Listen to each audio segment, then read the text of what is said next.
I just wanted to say, like, even simple champions such as Lulu, whatever you play Yumi, it doesn't even matter how simple your champion is, right?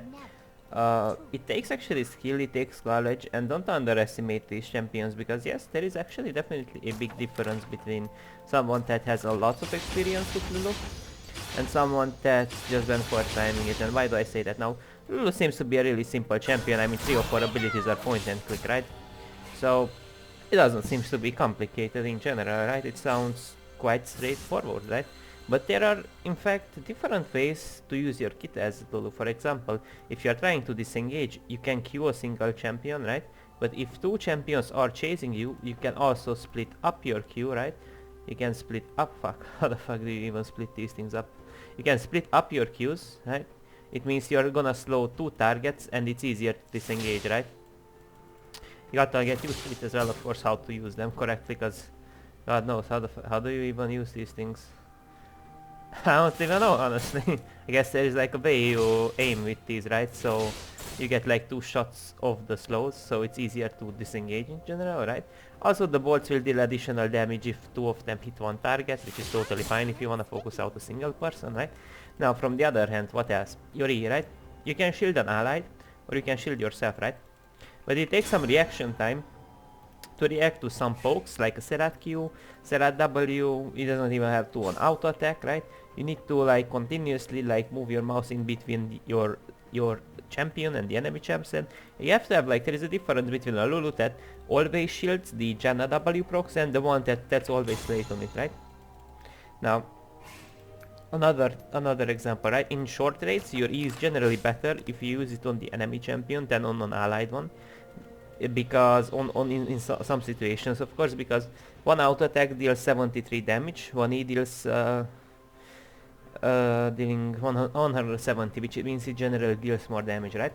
And often you will have a Caitlyn which is out of the auto attack range of the enemy Samira, right? And you are looking to go for Samira, Ezreal, whatever, right? There are many examples, right? And then you are looking to go for a short trade. You are not looking to shield your ally champion, because if she's tethering well, and we are not looking to all in, we are just short trading, we rather want to E the enemy champion and Q it, right? We don't want to place our E on our Caitlyn, because it's then it's a bit harder to connect our Qs, right? Because if you are from a closer range, it will be generally easier to connect it, right?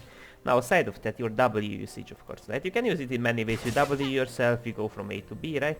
But there are different usages, since you can apply it to an enemy champion, you can apply it to an allied one as well, of course, right? And when to apply it to an allied one, when to apply it to an enemy, right? So often the enemy champion will have some type of counterplay to your W. For example, if a champion has too much tenacity, like, I don't know, he has double tenacity runes, Mercury threats, right? You don't wanna like polymorph that champion, right? You want to W your ally champion, which means it can disengage way easier, right? It depends what do you value more. Also, there are some champions like Garen's W, grants him a lot of tenacity, Olaf's ult. You can't really ult. You can't really W on Olaf when he ults, right? There are some specific examples. Yasuo can windwall your W. It doesn't look like, but Yasuo can actually windwall this, right? So if his windwall is up, you rather want to speed up your ally champions. There are some niche scenarios where it can be more valuable, right? But for example, it's really important to even hold into the ability, right? Because some champions are getting stronger and stronger in fight. For example, if there is a Samira, probably you wanna hold into your W until she ults, or until after her W expires, right? But you can do it even before if you can disengage, of course. But there are some scenarios where you will hold into your W to counter a Zed, for example, right? So for example, Zed tries to go in, you're just gonna spam your W behind the behind your ally champ, right? Because when Zed ults, here's the thing, when Zed ults an ally champion, right? I'm gonna place an ally champion in here, right? He will always arrive behind it, right? So be sure, you need to make sure you don't click on your ally champion. You polymorph the enemy Zed, which will be in here, so you need to spam click in here, right? Which means that he will be polymorphed, he's not allowed to connect his Q too easily, or you can also ult and then polymorph, that's totally fine, because you knock him off for 0.75 seconds, then you throw in a polymorph, right? But there is another like thing that's really skilled to do on Lulu. So good Lulu players can more than often interrupt dashes, but bad Lulu players won't have the reaction time for it, right? For example, we can see this slows, right? It also increases the size, of course, right? and you can knock up people, which means it will cancel dashes. So for example, say a Tristana dash is quite predictable, or a Rel Q, right?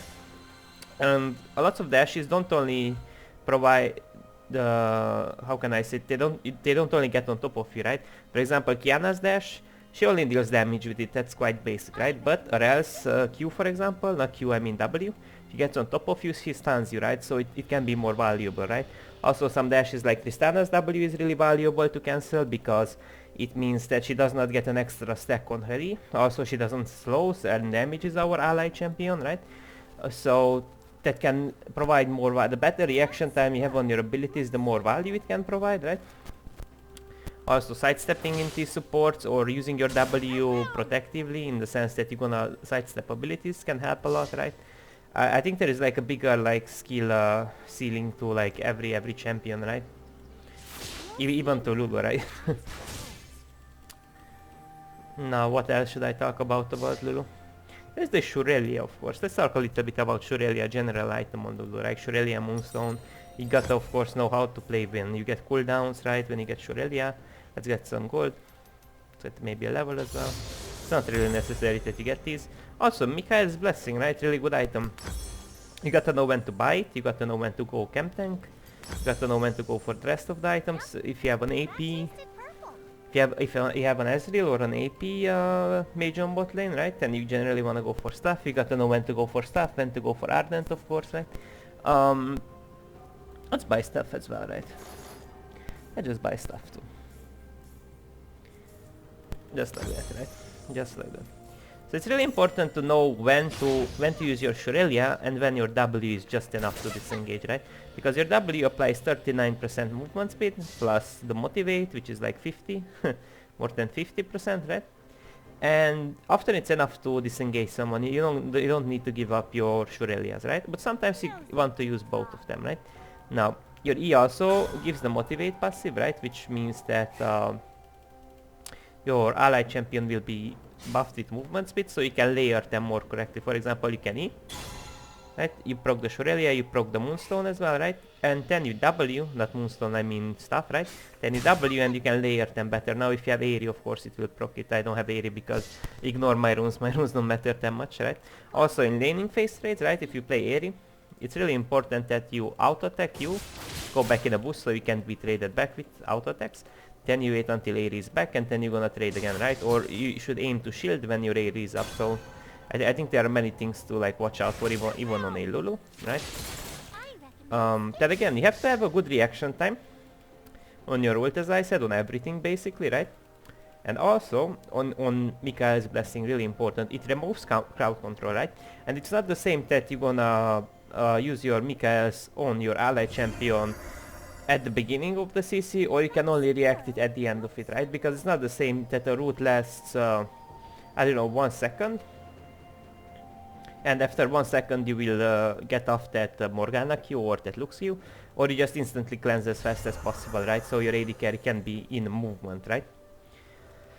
Now what else is to mention? Of course you gotta know how to play around your squishiness, which means that your champion is more than often vulnerable to some type of bush campers, of course, so you gotta know when to check bushes with your Q. There is like generally a lot of like knowledge.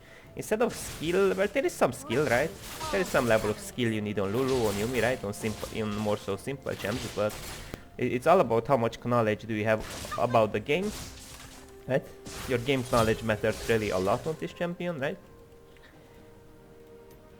That's it for now. I just directly made this video just so people don't underestimate these more so simple champions, right? The same thing can apply to a Garen as well, the same thing can apply to many things, because there are things that you can do way better, and that's why I say I don't really recommend first timing even like really easy champions in ranked. Because even simple things takes time, takes understanding, right?